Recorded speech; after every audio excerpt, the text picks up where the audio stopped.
The Clydeside Distillery is a Scottish whisky distillery in Glasgow, Scotland. When production began in 2017, Clydeside was the first active distillery in Glasgow city centre for over 100 years. The distillery is at Quayside on the River Clyde in Glasgow, which was formerly the entrance to the Queen's Dock, with the SEC built on the infield dock in the 1980s, a short distance to the east.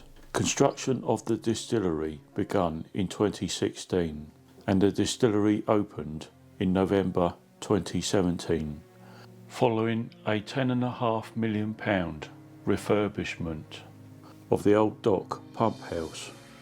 Built in 1877, the pump house historically controlled the level of water, allowing the arrival and departure of ships into the Queen's Dock.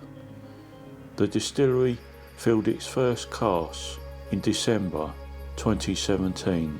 The distillery is primarily owned by Tim Morrison of Morrison Glasgow Distillers, who is the great-grandson of John Morrison, who built the Queen's Dock and Pump House on the River Clyde in the 19th century, where the distillery is now located.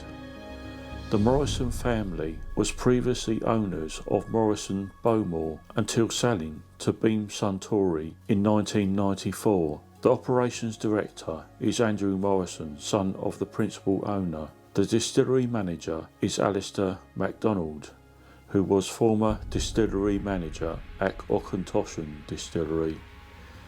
In 2020, the distillery was awarded Whisky Distillery of the Year in the annual Scottish Whisky Awards. The distillery offers interactive tours and there is a shop and cafe for visitors. The distillery has the capacity to produce up to 500,000 litres of spirit each year. The distillery has 2 full-size stills, each weighing approximately 2 tonnes. It is a lowland style single malt produced here, obviously only recently been opened a few years ago. The current whisky produced here is a very young single malt, but given time they will no doubt produce some very good aged whiskies here.